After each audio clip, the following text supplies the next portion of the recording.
Welcome to episode 3 of Yarnwire's feedback series. This stream is available today on yarnwire.org, and you can also join the audience chat on the platforms YouTube, Facebook Live, and Twitch. I'm Erica Scheinberg. I'm a musicologist. I'm a former board member of Yarnwire, and I'm a longtime friend of the band and fan of the band. I'm here today with all the members of Yarnwire, past and present, and one of their earliest collaborators, the composer Mei-Fang Lin. So hi everyone, it's really good to see all of your faces. Hi. We're going to talk today about the piece that Mei-Fang wrote for Yarnwire back in 2007, Yarny Wiry.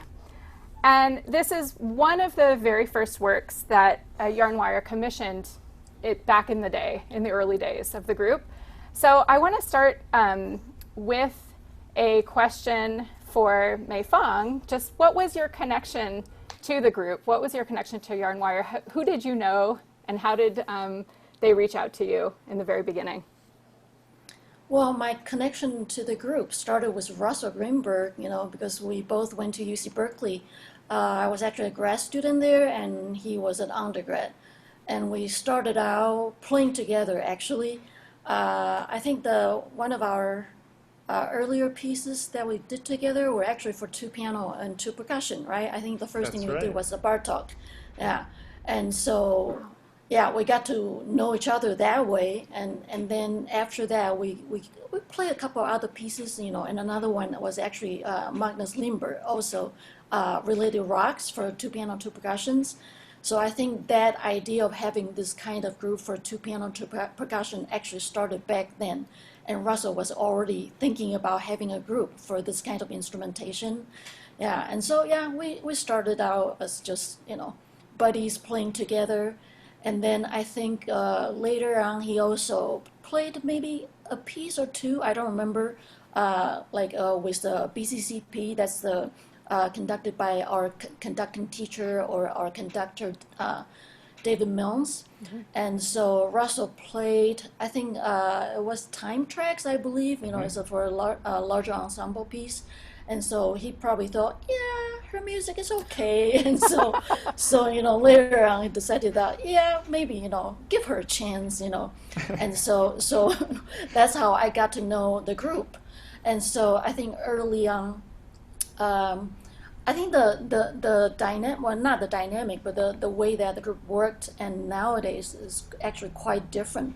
If I'm wrong, correct me. But I think before, because I didn't know any other people in the group, so it was purely through Russell. So I think the other 3 people were very trusting. And now I'm very grateful. I hope you did not regret after you started working with me. Yeah, but anyway, so in the beginning, Russell, they decided that they were not just going to commission this piece. Actually, it started with some sort of a portrait concert. Yeah, so that was it in 2007? It was 2007. It was at Tenry, right? It was That's right, Tenry 2007. Institute. Yeah, so, I think that first piece, was the chance for me to get to know the group, but also early on, they did not just play all just for 2 piano, 2 percussion. Right. But that concert actually is all kinds of instrumentation, including a couple of solos. I think Laura did a piano and electronic piece, and Daniel did a solo piano piece, and Russell did a percussion and electronic piece. And there was even like a purely tape piece, I think, right? Yeah. And on Fixed top of media. that, of course, that's right, fixed media. Sorry, wrong terminology. We don't use tape anymore. That sounds so old-fashioned. Yeah, so the two-piano percussion piece, the Yarny Wiry, was written in that context. So I think it's kind of important to say that in advance, because later on I think we are probably going to get into the piece a little bit more, but we should probably remember that that was in the context of this whole concert of my music. Yeah. And so I think that piece was written specific thinking in terms of all the other pieces are already written.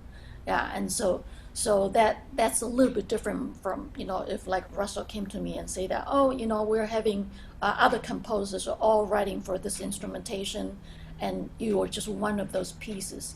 So I think it would have been different. I would probably have written something different. Yeah. And so anyway, that's how I got to know them. That first concert is a chance for me to get to know everybody and just hang out with people and just work on my music, and not just this piece but other pieces as well. Right. What were your impressions of the others, of the group as a whole when you worked with them? Do you remember? I mean, it was a long time ago at this point, but how much do you remember about that collaboration? Yeah. Well, I mean, first impressions that, wow, these guys are goofy. Because, no, seriously.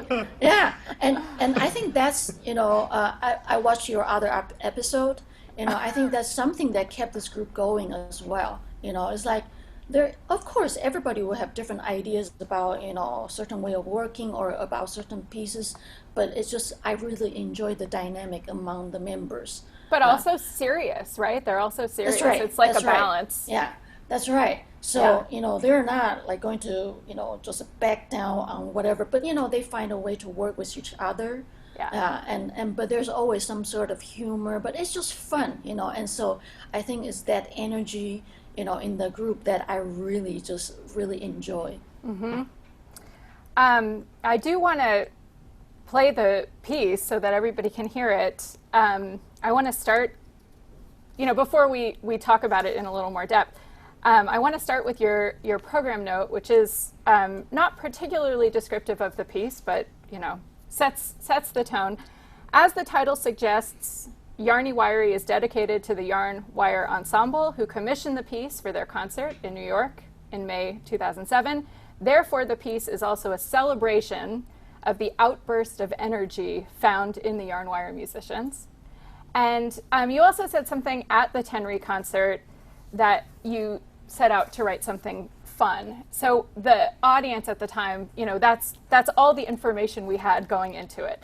And so I thought before we talk a little more about it, that we should just listen to the piece once to get it in our ears, without any other explanation of what it's about other than the title and that kind of idea of fun. And I just want to say, kind of as a personal note, years ago when Yarn Wire came to Lawrence, where I teach, I remember we talked about this question about program notes, and Russell said something at this, it was like a symposium for student composers. Oh no. And Russell said something that honestly has stuck with me, really, that, because I'm totally the kind of audience member that like wants to know something about the piece, especially if I'm going to hear something only once. And one thing we're going to do today is listen multiple times, which I think is a real, I think that's a really exciting way to look at a piece, is from all these different angles. But in a concert, oftentimes you just get that one first impression. I always want to hold on to something. But Russell said that actually sometimes it can be an advantage, right, to know nothing, to just see and hear the piece without any expectations, without being guided into any sort of analytical listening. And I think that that's really important, to be sort of disoriented and have no explanation, and then to sort of let your mind just make sense of the piece, or your body make sense of the piece, however you do. So I thought we would do that first. And we're going to listen, we're going to actually watch a video. We'll talk about the video itself a little bit later, but we'll watch the video and just listen to the music. Unfortunately, we don't have a video of you all performing, but we will sort of encounter the piece now through this video.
So we'll talk about the video itself in a bit, but first I actually thought I would ask the group if you could tell us about your name, about Yarn Wire, and how you came up with Yarn Wire. We'll start there, and then we'll move on to Yarny Wiry.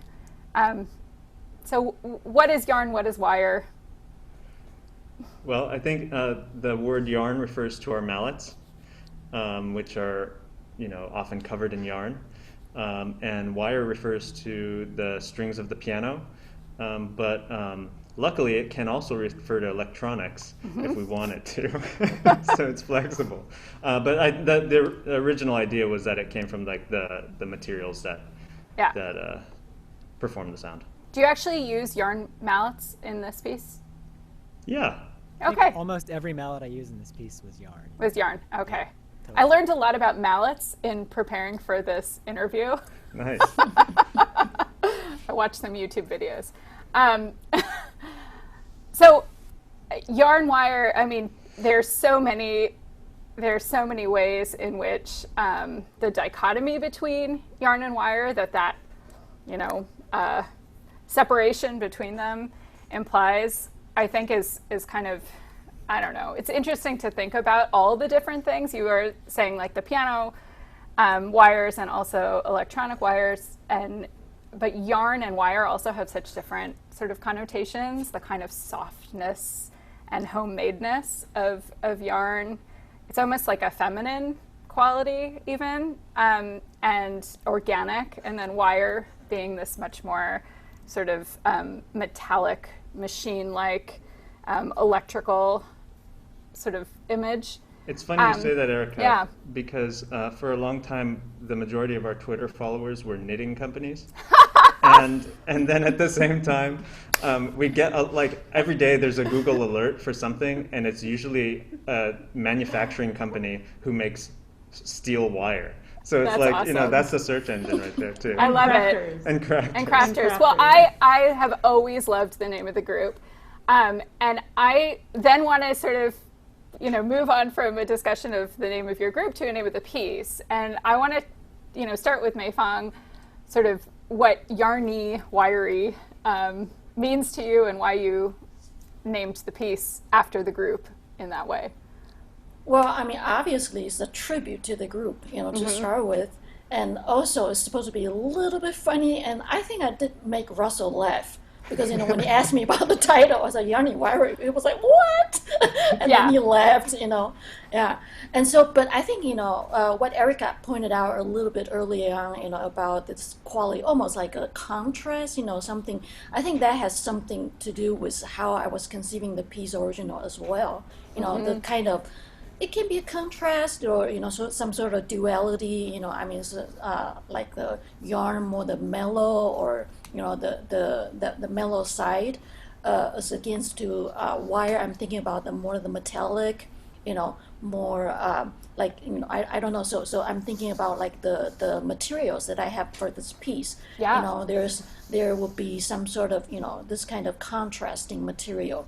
Like, for example, you have these kind of, more these big cores that are crunchy cores, that's more on the wire side, I guess. And then you have these more linear lines, longer lines, that's to me more the mellow side of thing. But I think the title really is just really, I just want people to know that, this piece is really written for them. It's not like wrote for somebody else. So, I thought that would be very obvious.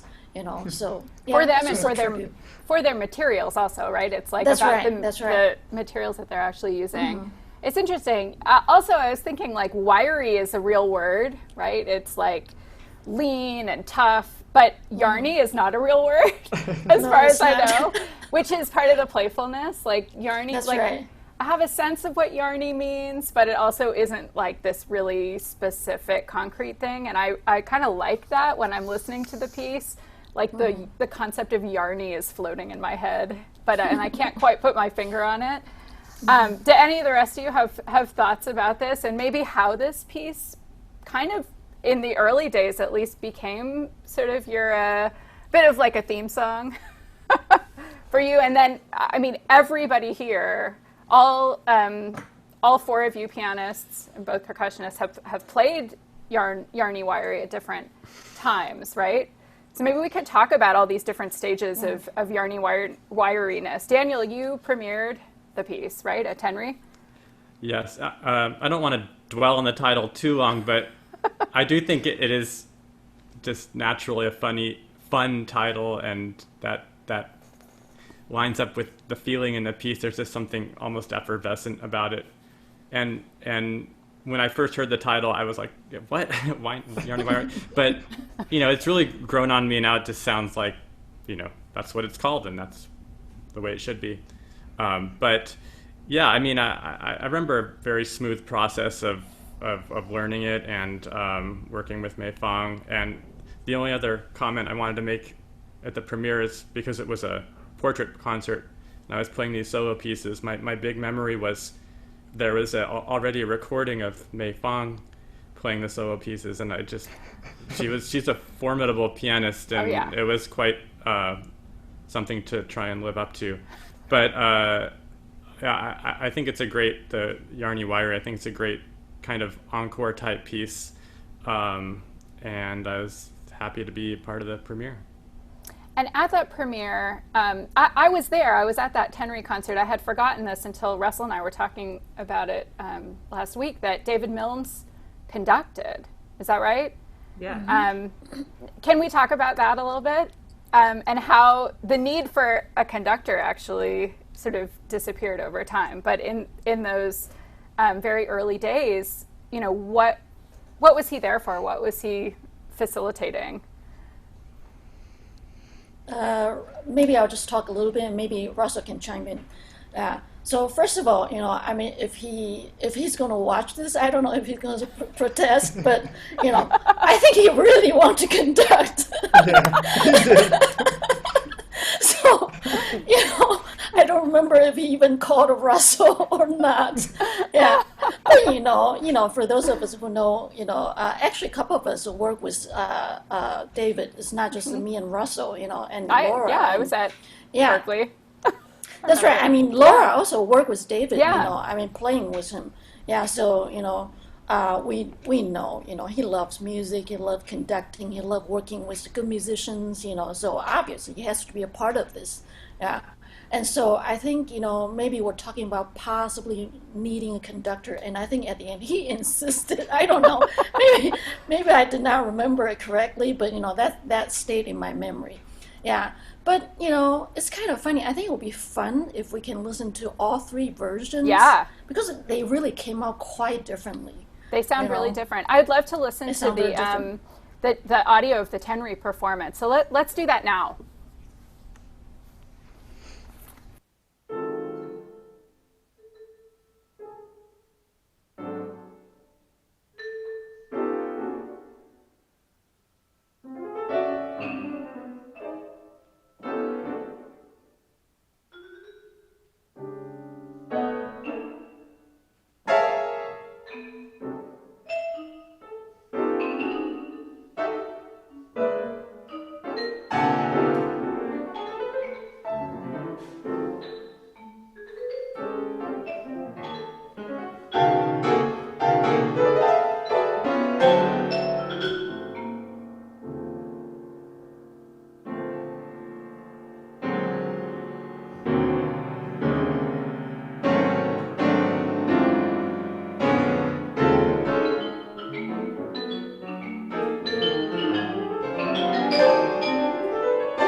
Wow, you know what, Erica? I What? haven't heard that since, I don't know, a couple months after the premiere. I'm really glad that, you brought that in.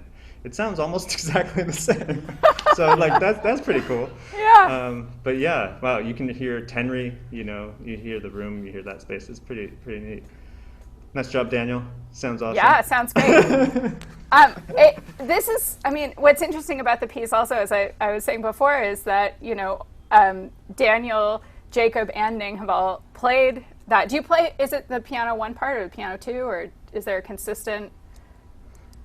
Laura, have you played both parts? I've always played the same part. You've always played the same part. Part numbers are hard for us because we kind of just disregard them. Yeah. Like I don't know. Oh, really? Sometimes I'm perk 1, perk 2. It's just like yeah, I'm gonna play that. Well, Ian and Russell, what are you playing in this piece? Which parts? I'm playing marimba Okay. and cymbal and tempo blocks. Okay. And I'm playing xylophone and vibraphone. Yeah. Yeah. All right.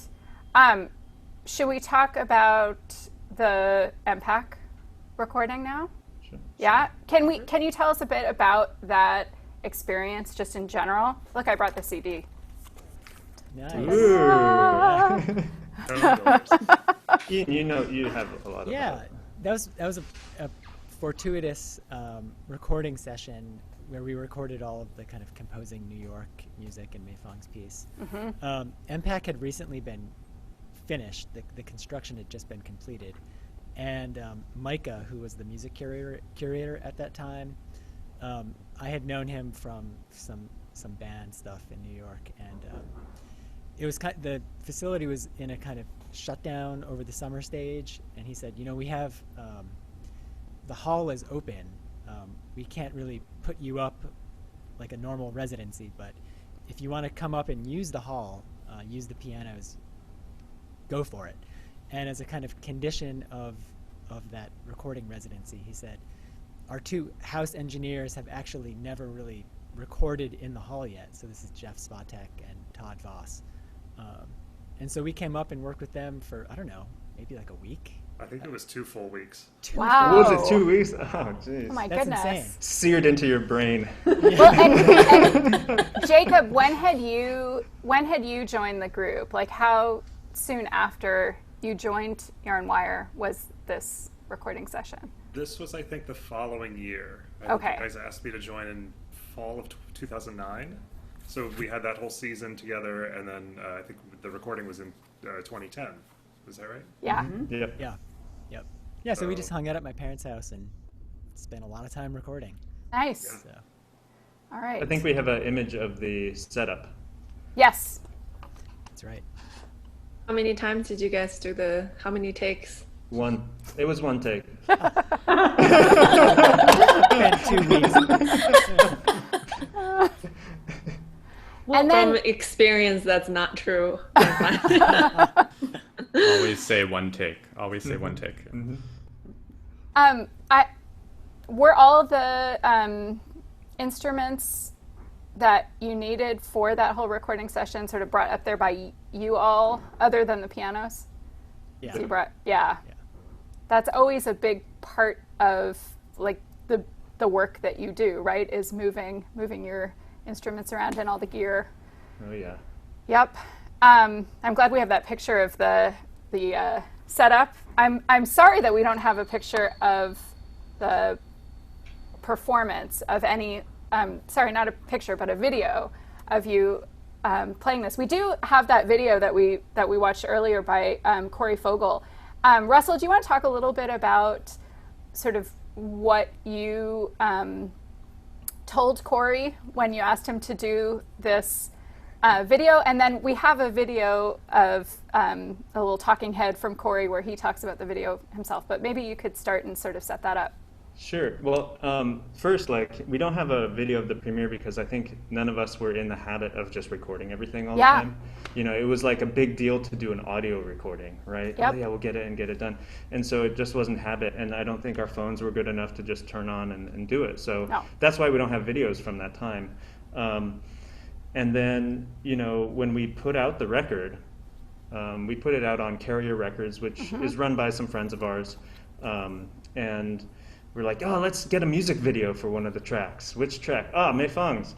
And I don't think we told her. And so we were just so I was like, who's going to do this? And we tossed around a couple friends. And, Corey Fogel, he's an amazing installation artist and drummer that I'd met on the road, actually, playing in bands. And I knew he was, into all sorts of stuff. And I was like, Corey, do you do animation? He's like, yeah. And I said, would you just make a music video for this piece? And he's like, sure. It really was just that, like, hey, I like your stuff, what would you make? And he made that. And it seems like, it's interesting what you were saying about how in 2007 or 2010, actually, at this time, 10 years ago, it was harder to just make a spur of the moment video. We didn't all have like smartphones with a lot of memory. We weren't all in the habit of doing that. And it always struck me that, people were more likely to engage with a recording on the internet if there was a video. So that seems to be part of it. Like if you look even at even if you Google now, you know, old Yarn Wire shows, that video shows up embedded in some of the announcements of upcoming shows. I think people are really likely to click on something if it's a video, and much less likely if it's just, I don't know, some audio recording. Let's now watch this video where Corey sent us, where he talks a little bit about his conception of the piece and how he matched it with some visual imagery. So, what are we watching and why did I choose it? How does it relate to music? You are watching some industrial green plastic wrap that might go around a large package or a stack of packages on a wooden pallet in a factory to be lifted up by a forklift, something like that. A large roll of it that I just kind of used as a performance material. Why? I don't know. I was drawn to it. I thought it was minimal enough to allow for just kind of these general gentle waves or platforms for different parts of the piece to speak in sort of intermittent episodes. That would be the relation to the music, I would say. Just kind of a dialogue between these kind of minimal, very gentle permutations and various kind of waves or episodes in the composition. I think the piece gets busier, and then I think my video gets a little busier. You start to see some yarn inside of the plastic wrap, sort of woven through with a needle of some kind. I think I maybe threaded it through and then pulled it through and then reversed some of the footage, and that's about the extent of it. No more conceptual than anything I just said. So now I want to ask Mei-Fang a little bit about your conceptions of the piece. Some of the compositional ideas that you're exploring in the piece, if you could talk a little bit about that. You, in the program note, say that you set out to explore how our perception of continuity and discontinuity corresponds to the use of regularity and irregularity in general musical pulses and in phrase structures. I'm also wondering if you could talk a little bit about just your conception of the work as being composed of different gestures, thinking about it more in terms of what we would see in a live performance from the musicians. Mm-hmm. Okay, well, first of all, let me take you back to the concert. I was sort of providing the background because I think it's important, because, when I was thinking about this piece and then thinking about all the other pieces I have in this concert, this one was actually very different, not just contrasting, like compared to the other pieces in this program, but actually compared to all the other pieces I've written. And so actually, I think when David Mills did this piece and he was like, what have you been listening to? Because he was kind of surprised to be getting a piece like that, which was not very typical of what I usually write. I think especially in terms of the harmonic language, which is a more jazzy influence, which I don't do. I normally don't do that. And also, a lot of my other pieces are very gestural based and, in a way, a lot more abstract.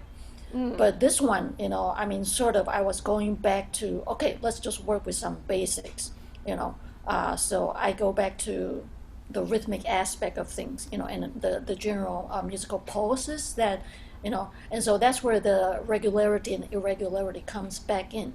And were you listening to jazz? I mean, was there jazz that you were listening to at the time? Well, not particularly in that time. I always listened to jazz, but, that never really had an influence on my music, but just this particular one. It emerged. also, I mean, that's why I have to, sort of put this disclaimer that, I think it's because, I was thinking that this is going to be the end of the concert, and so that's where, I was talking about this kind of fun aspect of it, after the pretty serious concert, I think all the other pieces are I don't know, whether academic is a good word to describe it, but, that's more what you expect, I mean, from a contemporary concert, I think. And so I just wanted to end with sort of a lighter note, and so I think that's where that, when I think about the rhythmic vitality, and that sort of thing, that's where that jazz, influence came in, I think. Yeah. And so, but the kind of, when I go back to the basics, or okay, rhythm, or just the pauses, and so I said, well, but I don't want something that's like continuous, and so that's where, because I think one of my teachers, actually both of my teachers, my teacher at Campion in Berkeley, and also my teacher in France, Philippe Leroux, they're both students of Gerard Griset, which is a spectral composer, and I don't necessarily write spectral music, but, I mean, to Griset, there's a very central thinking, that's the, the kind of perception, and so, this kind of irregularity, or regularity, that type of, he was playing with that. So that was a lot of, I mean, a lot of the things I was thinking about at that time, because, when I was writing this piece, I think I had just came back from France. And so I was there for 3 years, and I came back, maybe 2007, so that would be, yeah, I think I just came back like a year or 2 years.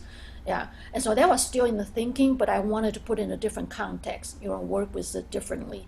Yeah, and so that's, I mean, first of all, just want to fun, and I'll go back to the fun aspect of it, but it just in terms of now, I'm just talking about stylistically, contrasting to the other pieces I have.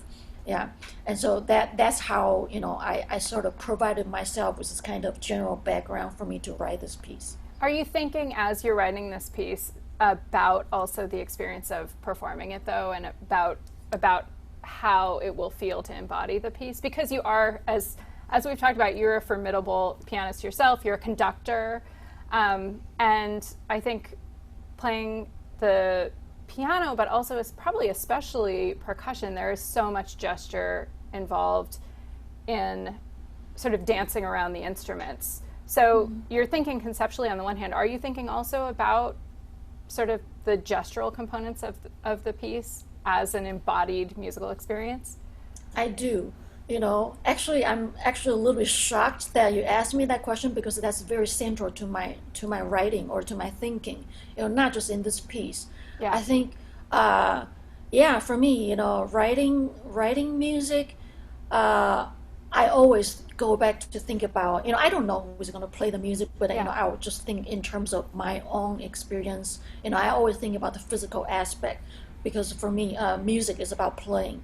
I probably because of my experience, so I don't like just listen purely as a listening, sitting there, so what you feel when you listen to, or when you perform, that's something that I want to write into my music. So that physical aspect of things, yeah. And so definitely, yeah, and especially when I write for piano, the kind of, a lot of my writing, I mentioned earlier that is very gestural based. Yeah, and so that's where that came from, the kind of thinking, okay, what kind of touch, or what kind of energy, what kind of tension, very often that's all interwoven with the physical gesture, create different type of tensions through different gestures. Yeah. So very often that's how I think about it.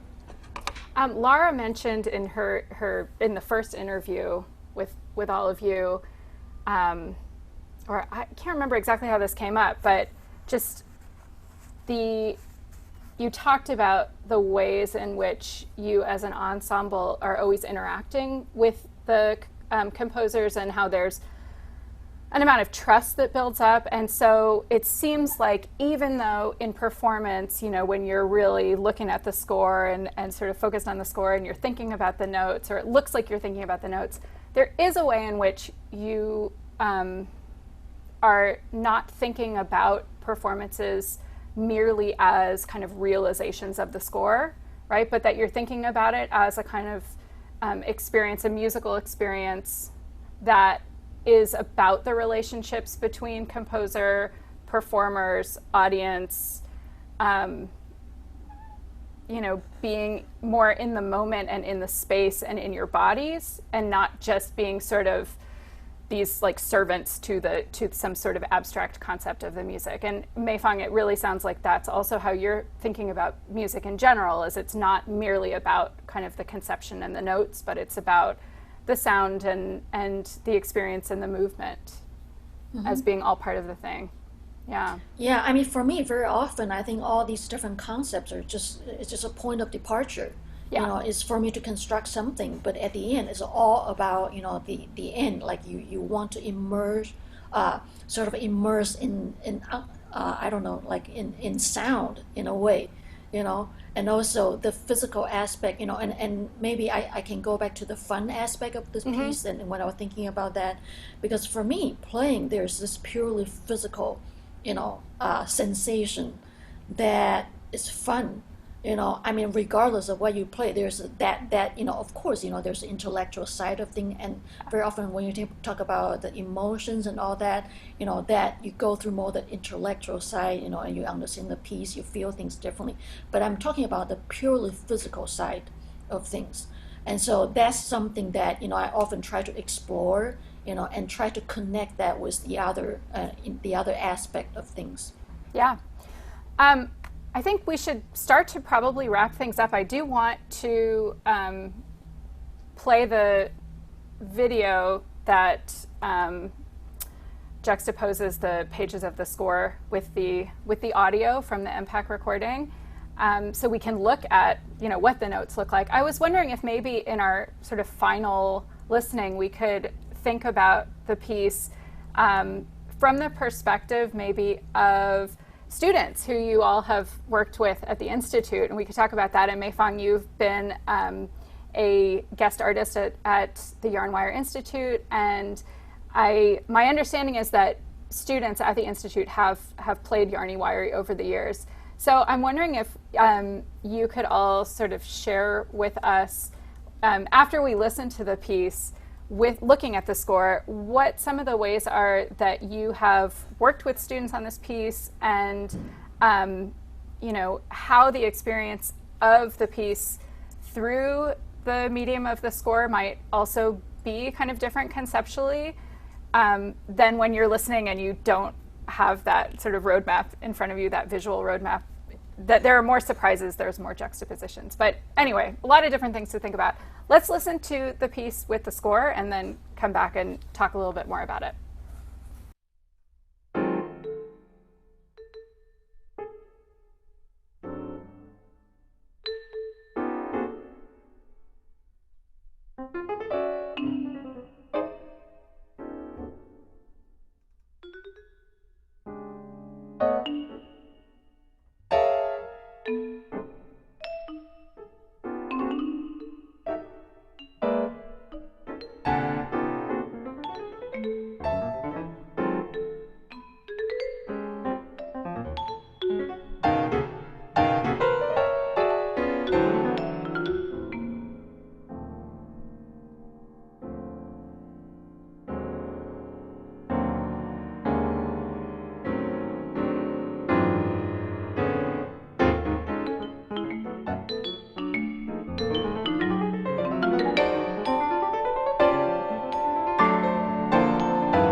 So, Ning, how about can you start talking about your experience maybe teaching this piece? I want to mention that this is one of the very few pieces that have played with others. Oh, Yeah. We did a residency at University of Michigan.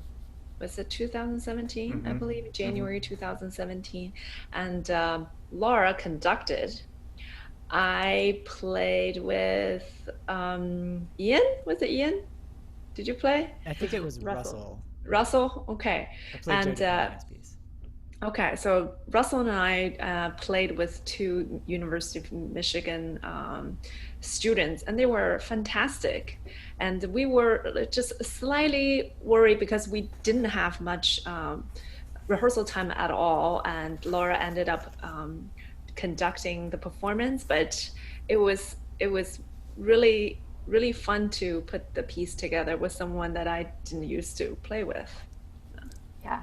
Was it Phoebe? Was Phoebe the pianist? No, I think it was Annie. Annie Jane. Yeah. Right. Okay.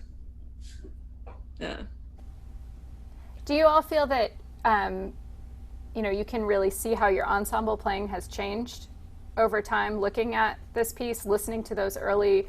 I mean, the early recordings sound great, but maybe when you listen, you remember some things about what it was like to actually put this piece together that has changed as you've gotten really used to playing with each other over the last decade and a half.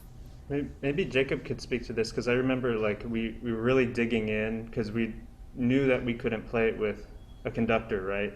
And when you played it with us, it was a whole different beast, and we really were working on our chamber skills and had to approach the piece a little bit differently. Because when David was waving his hands, I mean, the music was hard enough, but at least we could stay together.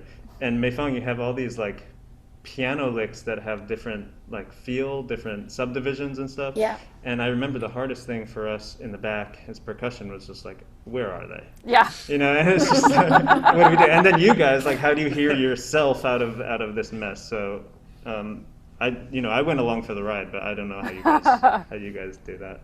Well, I think it was often like that. I mean, I remember having kind of signposts along the way of we have to line up here, we have to arrive here at the same time for those kind of unequal divisions. And it was just kind of, finding the right amount of freedom of energy, but then also the control to make sure that it all stays in the same place.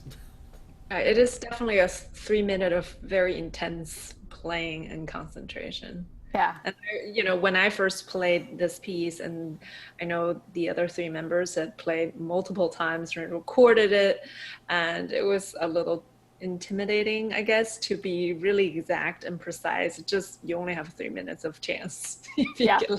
Yeah, I think that, and I almost hesitate to say this because it makes it sound less fun, and it really is a fun piece to play, but it's an etude for chamber ensemble. It's a real test of chamber music skills, I think. Yeah. But then those students just nail it right away. Oh yeah. I guess if you have all that practice time, huh? Of course. Any possibility for future collaboration with Yarn Wire, Mei-Fang? Well, last time I was working with him at the Summer Institute, Russell was talking about maybe writing some sort of actually talking about etude, right? So, they were actually thinking about, the quartet plus electronic. And so just a series of little pieces, Yeah, so that's something that could happen. Okay. Yeah, I don't know. Who knows? Life is long. Oh man. Well, I think it's time for us to wrap this up. So thanks to all of you for being here. And I want to tell everybody who is watching, don't miss the next episode of Feedback.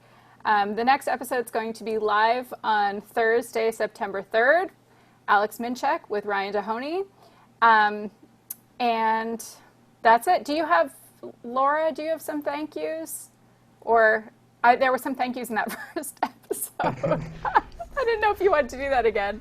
Sure. It's always great to say thanks because I think we definitely always need to thank Robert Cosgrove, our technical director, Yes. We need to thank, also, I forgot last time to thank Lawrence Message, who designed our title track and credit layout, and all the graphics for the publicity for this series. Danielle Buonaiuto, who's managing our chats and community online. And obviously, we have to thank the Ernst von Siemens Foundation for their support of this series. All right. Well, thanks, everyone. Great to see all of you. Twice. You too. Bye. Thank you. Bye, Mei-Fang. Nice seeing you. Bye. See you See you guys. Bye.